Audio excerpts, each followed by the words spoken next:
I was born in Holland during the war. I was the oldest of 9 children.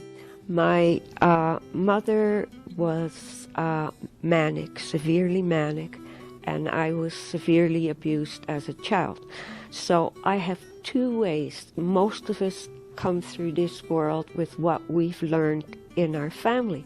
But I also looked at everyone else. So I learned from everyone around me. For instance, people wash their face every day. I didn't know. They brushed their teeth every day. I was severely abused. And so when something happened in my home, I looked to my friends and everywhere else to see how it was done. And that's sort of how I kept my equilibrium all those years. When I was 18, I joined the Army, and I went, it was one of the last, the Canadian Army, one of the last places available at the time, because with this we received our RPN, it's called now. So if there was one place and there were 100 people across Canada applying for that place. So I had many interviews, psychiatric interviews, you name it, and I won. I was 18 and looked like I was 12. And the way I was treated there, it was the best time of my life. Everybody treated me as the girl next, or as the younger sister. When I actually went to ask for a beer in the canteen, the fella said, "There's no way I'm giving you your first beer," and I got a Coke on the house. To this day, I don't drink beer.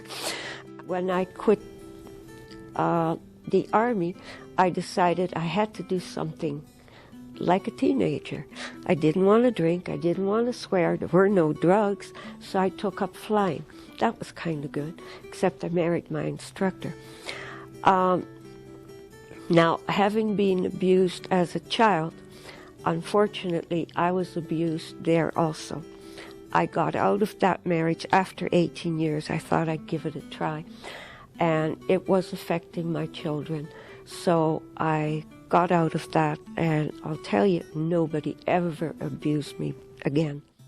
The second time I went to university, the first time I was married, and my husband wasn't happy that I was actually learning stuff.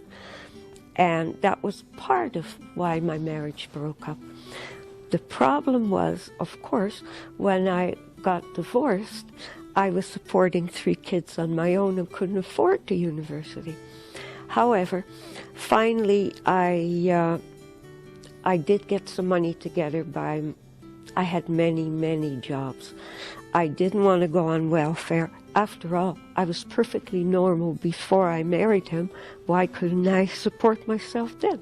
And I didn't want my kids to get used to welfare. So I had I worked a 16-hour day till the day I retired, actually.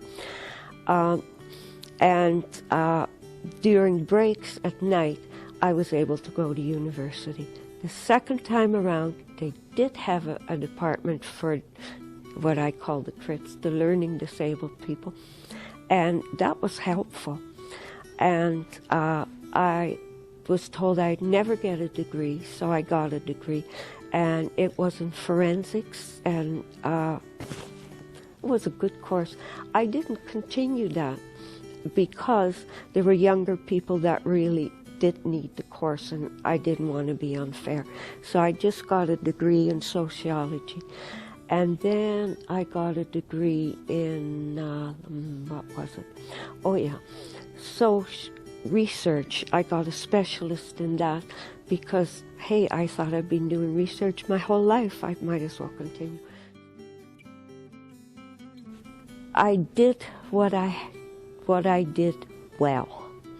Nursing, I worked in factories, I worked in garages, I was a superintendent of a high-rise, you name it, and I learned from it. I learned so much, and I was able to work with people that I normally would walk across the street to avoid, and I learned so much about all their cultures, and it was a blast.